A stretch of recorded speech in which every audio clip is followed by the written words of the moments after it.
सही और गलत के परे आओ चलें संपूर्णता की ओर। Hello, hello, hello. Hi, everyone. So, again, I am back with another tarot play. जो लोग इस वीडियो में नया जुड़ रहे हैं, टैरो प्ले क्या है? टैरो प्ले बेसिकली ये तरीका है एक बातचीत करने का। अब जैसे कि आप एक मोनोटोनस तरीके से बात कर सकते हो एक टॉपिक लेकर के, वो मैं कर सकती हूँ और वो मैंने किया भी है। और लेकिन मुझे लगता है कि ना, जैसे कि मैं एक थेरेपिस्ट हूँ, तो मैंने ये तो समझ ही लिया है कि अनकॉन्शियस चीज़ों को पकड़ा नहीं जा सकता, सीधे रास्ते से जाके उसके लिए इनडायरेक्ट रास्ते अपनाने ही पड़ते हैं।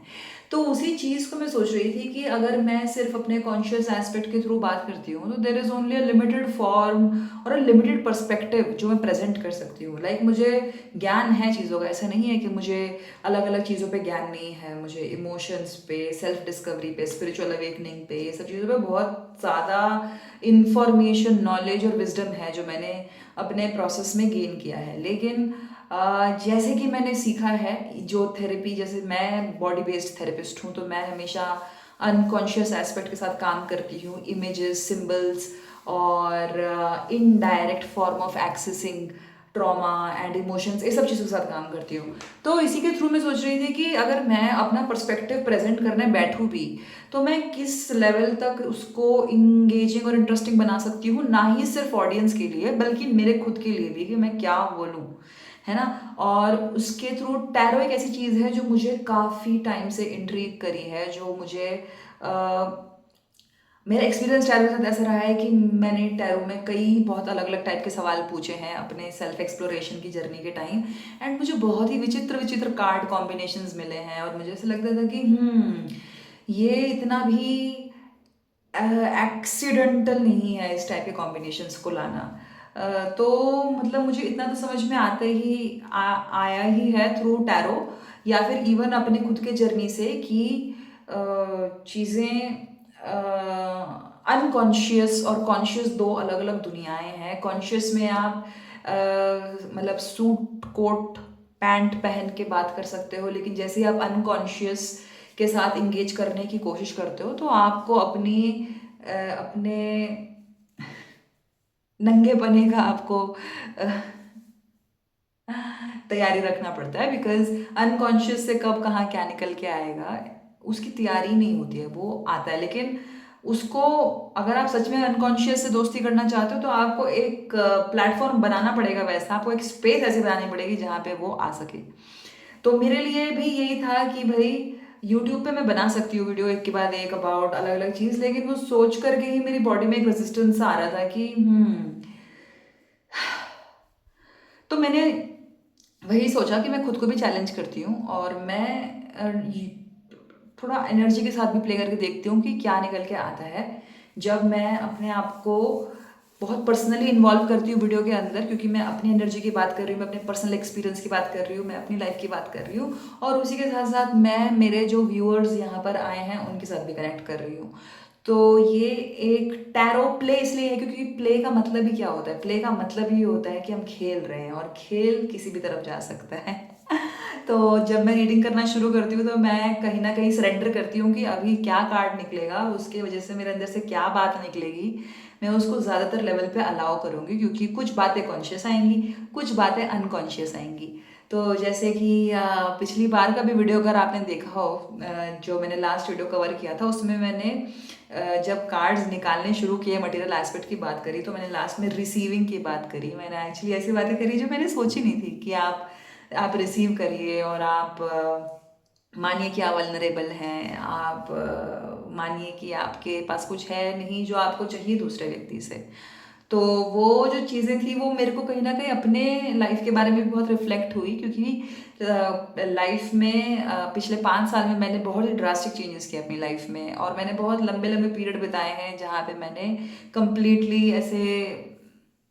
कुछ नहीं किया है बेसिकली। एक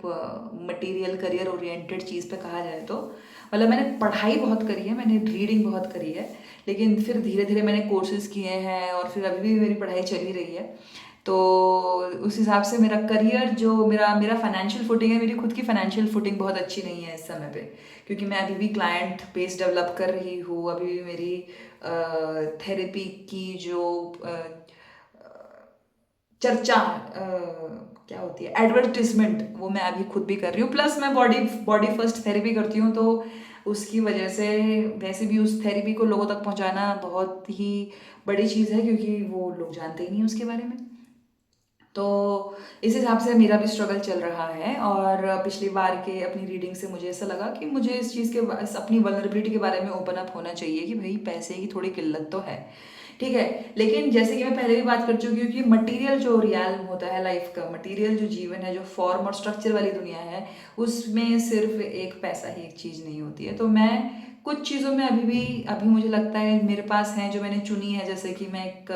पहाड़ी इलाके में मैंने मूव किया, एक छोटा रूम लिया यहाँ पर, और मैं रह रही हूँ जहाँ पे मुझे रोज़ वो सब मिलता है जो मुझे मतलब मेरे लिए बहुत वैल्यूएबल है। पहाड़, पानी, बारिश और बादलों के अलग अलग शेड्स और अलग अलग टाइप के सनसेट्स। तो ये एक रिसोर्स है, मटेरियल रिसोर्स, जो मैं अपने जीवन में एक डेली बेसिस पे एक्सेस कर पा रही हूँ। लेकिन ऑब्वियसली शहरों में काम करने से अलग है ये, क्योंकि थोड़ा छोटा गांव है, तो उस तरीके का लाइवलीहुड और उस तरीके की लाइवलीहुड अपॉर्चुनिटीज़ नहीं है। प्लस मुझे चाहिए भी नहीं उतनी लाइवलीहुड अपॉर्चुनिटी इस जगह से। लेकिन हाँ, मैं ऑनलाइन अपना एक बेस क्रिएट करना चाहती हूँ। मैं अपना रिमोट काम ऑब्वियसली चलाना चाहती हूँ, जहाँ पे मेरे पास क्लाइंट्स ऑनलाइन रहे। बहरहाल ये सब मैं क्यों बता रही हूँ, क्योंकि मैं चाहती हूँ कि मैं भी वल्नरेबिलिटी में आ सकूँ और मैं ये बोल पाऊँ कि आने वाले टाइम में मैं अपने इस यूट्यूब चैनल को, जैसे मैंने कई यूट्यूबर्स से सीखा है कि बहुत सारे यूट्यूबर्स शुरुआत में अपने चैनल को डोनेशंस के लिए ओपन अप करते हैं, और मैं भी ये स्टेप लेने वाली हूँ कि मैं भी अपने वीडियोस के लिए डोनेशंस एक्सेप्ट करूँगी, जब जो अगर कोई व्यक्ति देना चाहे। अब इसकी अप्रोच क्या हो सकती है? इसकी अप्रोच तो यही हो सकती है कि भाई आप मतलब इस हिसाब से मत दीजिए कि सिंपथी या पिटी से मत दीजिए। अगर आप डोनेट करना चाहते हैं तो कहीं ना कहीं एक रेसिप्रोसिटी से दीजिए, एक एनर्जी एक्सचेंज से दीजिए कि मेरे वीडियोस में या फिर मेरी प्रेजेंस में ऐसा कुछ है जिससे आप कुछ पा रहे हैं, और उसको अगर मेरी वीडियो से कोई स्पिरिचुअल, इमोशनल, क्रिएटिव एस्पेक्ट आपको अगर मिलता है, तो आप उसको एक तरीके के दूसरे मटेरियल रिसोर्स से एक्सचेंज कर सकते हैं जो आपके पास अवेलेबल है। तो अगर आपके पास पैसा है और अगर आपको मेरे पर्सपेक्टिव्स, मेरी बातें और मेरी सोच विचार जो मैं बाहर लेकर के आ रही हूँ, या मेरा जो भी मैं टैरो के साथ जो भी अलग अलग पर्सपेक्टिव्स के साथ इंगेज कर रही हूँ, अगर ये आपको मदद कर रहा है और अगर आपको ये उस हिसाब से मोटिवेट कर रहा है कि अरे ये तो बढ़िया है और मेरे लिए ये काम किया, आपकी पर्सनली आपको वो फुलफिल कर रहा है, या आपको लग रहा है वो कलेक्टिवली सोसाइटी को फुलफिल कर सकता है किसी तरीके से, तो आप मुझे डोनेशंस प्रोवाइड कर सकते हैं, और मैं बिल्कुल ओपन हूँ डोनेशंस रिसीव करने के लिए। और दिस इज़ समथिंग जो कि मुझे अपनी पिछली बार वाली रीडिंग से लगा कि ये मेरे अंदर की भी एक चीज़ है कि मुझे अपने आप को रिसीव करने के लिए एक तरीके की ह्यूमिलिटी में जाना होगा और मांगना पड़ेगा कि ठीक है, आप दे सकते हैं तो दे दीजिए, मैं लेने के लिए तैयार हूँ। इसी के साथ आई थिंक आज की रीडिंग शुरू करते हैं। आज मैंने बहुत सारी बातें करी, बट मैं ये रीडिंग्स इसलिए नहीं कर रही क्योंकि मुझे आपको रीडिंग्स करवानी है, मैं इसलिए कर रही हूँ क्योंकि हम बात करें, और बात करने का तरीका है टैरो। तो इससे पहले जो भी मेरे पास बातें थी वो मैंने बोल दी है ऑलरेडी। हमारा आई थिंक 9 मिनट का वीडियो जा चुका है, और अब हम शुरू करते हैं आज का सवाल, जो कि शायद सभी का सवाल है मेरे साथ। नहीं, सबका नहीं, बट कुछ लोगों का सवाल ये हो सकता है कि भाई पैसा कहाँ है। बहुत ही क्रास शब्दों में बोलूंगी अगर इस सवाल को, तो वाई एम आई ब्रोक। माफ़ कीजिएगा, ये वीडियो ब्रेक हुआ बिकॉज पीछे कुछ टेक्निकल इशू हुआ। तो आज का जो क्वेश्चन है जो हम एक्सप्लोर करने वाले हैं वो ये है कि why are we struggling financially. ये उन सभी लोगों के लिए है जो थोड़ा पैसे की तंगी से गुजर रहे हैं, और मैं भी उसी जोन में हूँ जो एक स्ट्रगल से जा रहे हैं। देखिए, मुझे ऐसा लगता है कि अमीरी के बारे में सब बात करते हैं, लेकिन गरीबी के बारे में, अपनी खुद की गरीबी के बारे में एक ऐसी वल्नरेबिलिटी है जो हम लोग नहीं बात करते। ठीक है, मैंने ये देखा है कि कुछ लोग जब अमीर हो जाते हैं तब वो बात करते हैं कि उनकी गरीबी के दिन कैसे थे। लेकिन जब गरीबी चल रही होती है तब एक तरीके की शर्म उस चीज़ के आसपास होती है, और एक तरीके का ऐसा रहता है कि ये किसी को दिखे ना, पता ना चले। इनफैक्ट आजकल तो स्पिरिचुअल सर्कल में जो मैंने देखा है, और ये मैं तो नहीं मानती इसको, ये वाली एक चीज़ होती है कि आप जो बोलते हो, जो सोचते हो वो बढ़ता जाता है, मतलब हाँ ये है, लेकिन इस सब के बियॉन्ड एक चीज़ होती है सच। सच, और वही मेरे ख्याल से ऑथेंटिक होता है कि आपका सच क्या है, आपका मटेरियल सच क्या है, आपका इमोशनल सच क्या है, आपका स्पिरिचुअल सच क्या है, और आपका मेंटल सच क्या है। आपके अलग अलग टाइप के सच हैं क्या, क्या आप उनको बोल सकते हो, क्या आप उन्हें जी सकते हो, क्या आप उनके बारे में डिस्कस कर सकते हो। तो ये वीडियो है आप सभी के लिए जो फाइनेंशियली स्ट्रगल कर रहे हैं, एंड लेट अस सी कि एग्जैक्टली इस फाइनेंशियल स्ट्रगल के पीछे क्या है। आउच, कार्ड गिर गए अपने आप ही हाथ से वो। Okay, I think I can't ignore these cards लेने पड़ेंगे। ओके, एक और कार्ड ले लेते हैं। अयो, why are we struggling. Ouch, इतना ज़्यादा अपने आप बाहर क्यों आ रहे भाई, ये नहीं चाहिए हमको, ये नहीं चाहिए। Okay, let's start with what we drew. देखिए ये कार्ड्स तो थे, अपने आप ही गिर गए थे। And of course, why are we struggling financially. तो देखिए ये कार्ड है the moon card. Moon card, इसकी इमेजरी देखिए आप। इसमें एक कुत्ता है, एक वोल्फ है, एक कुछ लोग इसको केकड़ा सोचते हैं, कुछ लोग इसको एक फिश सोचते हैं। और ये एक्लिप्स, एक्लिप्स का टाइम। देखिए अभी इस वाला जो ये कार्ड है, इसमें एक एक्लिप्स भी हो रहा है, और मैं आपको ये भी बोलना चाहती हूँ कि आने वाले टाइम में भी एक एक्लिप्स आने वाला है सितंबर के फर्स्ट कुछ दिनों में, है ना। तो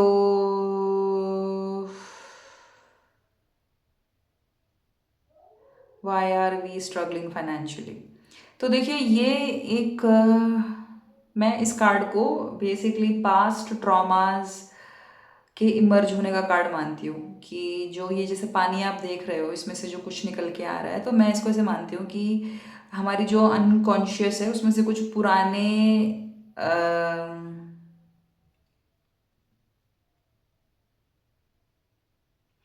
उसमें से कुछ पुराने एस्पेक्ट्स ऑफ लाइफ हैं जो आपके इमर्ज हो रहे हैं। और जो एक्लिप्स होते हैं ना, एक्लिप्स को यूजुअली हम मानते हैं कि वो ऐसा टाइम होता है जहाँ पे जो एनर्जी होती है वो बेसिकली एंडिंग्स का टाइम होता है एक्लिप्स, कि आप किस चीज़ को अंत देना चाहते हैं।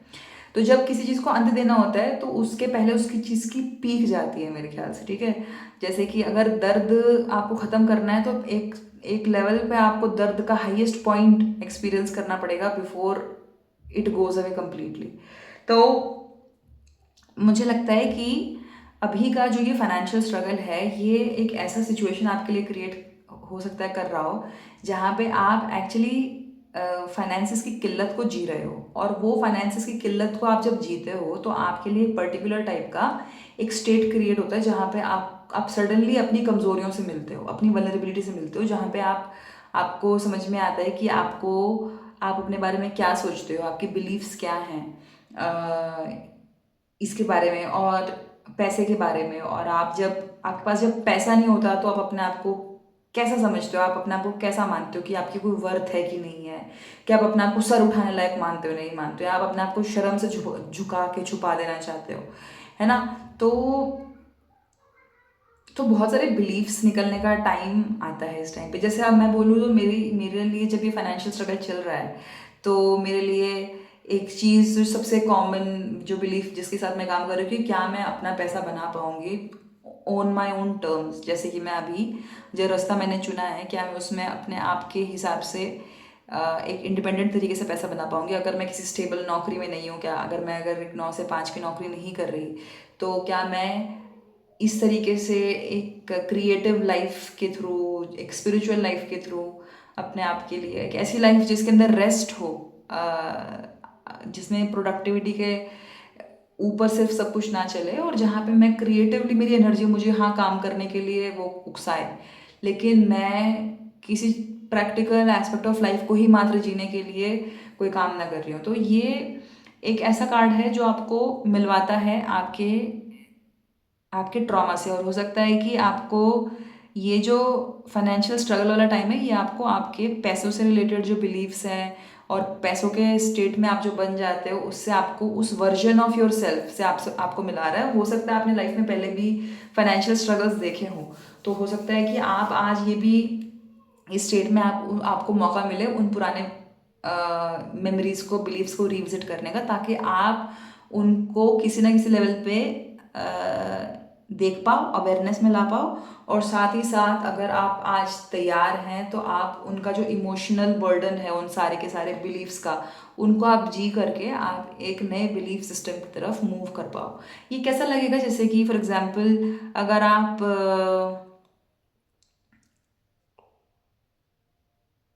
मान लीजिए कि अगर आप अपने बारे में मानते हैं कि आज मेरे पास, अगर आपको आज जब आपके पास पैसा नहीं है तो आपको लग रहा है कि मेरे बस का ही नहीं है। मानिए कि आप जब आप इसमें आ रहे हो तो आपको एकदम से फीलिंग आ रही है कि बिलीफ निकल गया है दिमाग में, मेरे बस का ही नहीं है। ठीक है, यानी this is something which is not in my power, या फिर मेरे अंदर कैपेसिटी नहीं है। तो जब आप ये बिलीव्स को मिलते हो तो आप अपने इमोशंस के साथ भी मिल रहे हो, कि आपको एकदम आपकी बॉडी शायद कोलैप्स कर रही है और आप ऐसे गिर जा रहे हो और आप ऐसे हो रहा है कि बस। तो ये, एक तो मैं ये बोलना चाहूँगी कि ये स्टेट अभी की नहीं है, ये कुछ पुराना है जो इस फाइनेंशियल सिचुएशन में एक पुराना सेल्फ के बारे में एक अंडरस्टैंडिंग और एक अपने बारे में जो ख्याल है वो निकल के आ रहा है। अब जब आप ये टाइम पे इस बिलीफ और इस इमोशन के साथ बैठोगे तो आप धीरे धीरे इसको प्रोसेस करना शुरू करोगे कि ये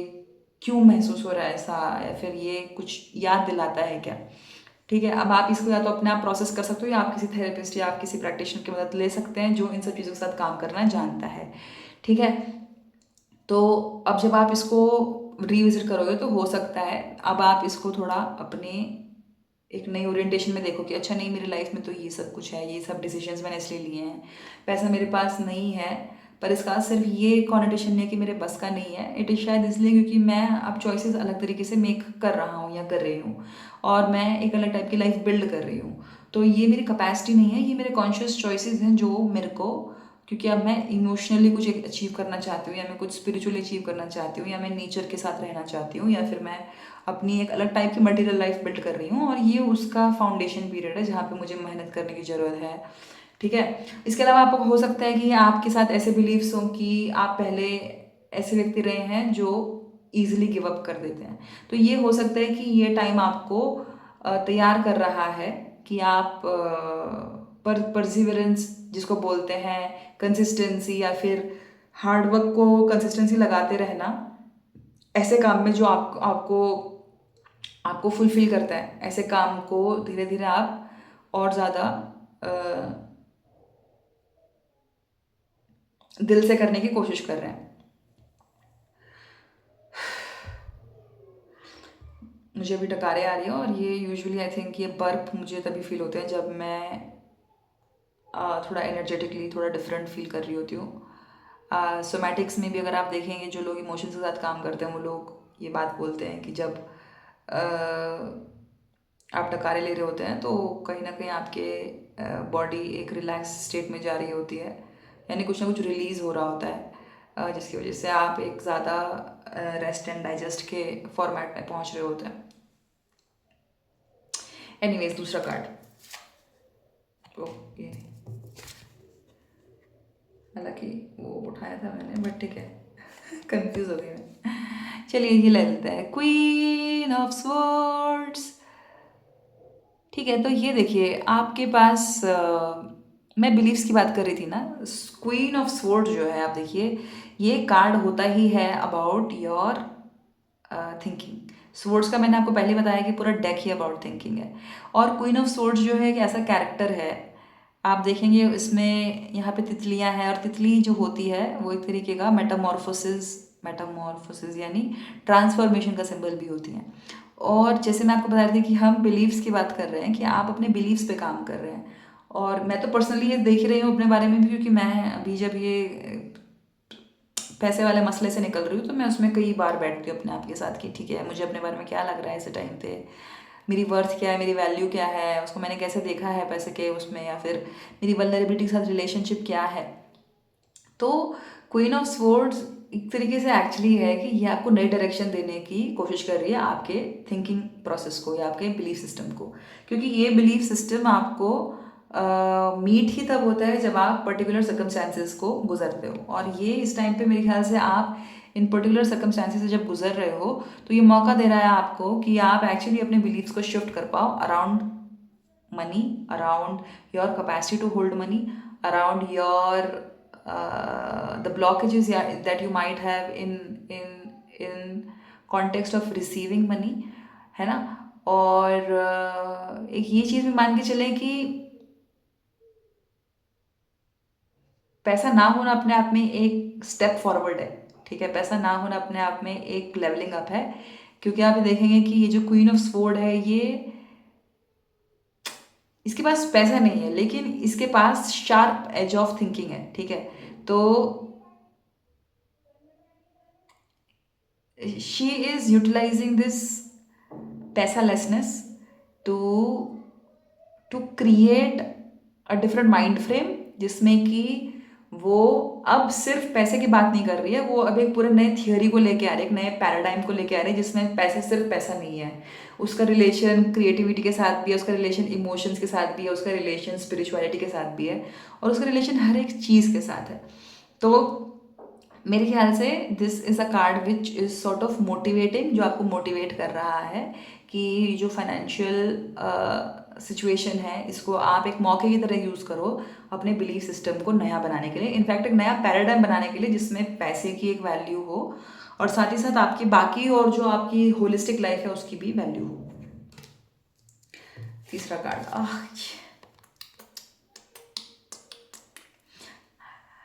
पिछली रीडिंग में मैंने एक मेजर आर्काना ड्रॉ किया और इस रीडिंग में मैंने दो मेजर आर्काना ड्रॉ किया, और ये दोनों मेजर आर्काना तो अपने आप ही गिर गए,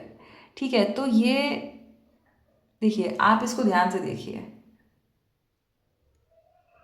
ठीक है। हाई प्रीस्टेस जो कार्ड है, बेसिकली ये जो दो पिलर्स होते हैं इसमें से एक कॉन्शियसनेस का पिलर होता है, एक अनकॉन्शियस का पिलर होता है, और आप देखेंगे तो ये जो हाई प्रीस्टेस है, ये जो बैठी है, इसके साथ भी एक चांद है, और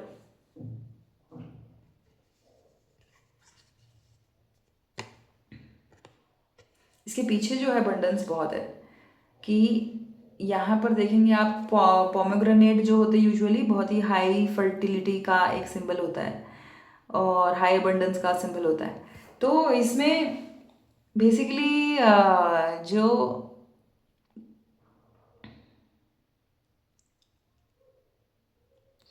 तो ये जो कार्ड है ना, ये एक्चुअली सब चीज़ों को सम अप कर रहा है जो मैंने बोला है, ठीक है। ये सब अनकॉन्शियस एस्पेक्ट्स,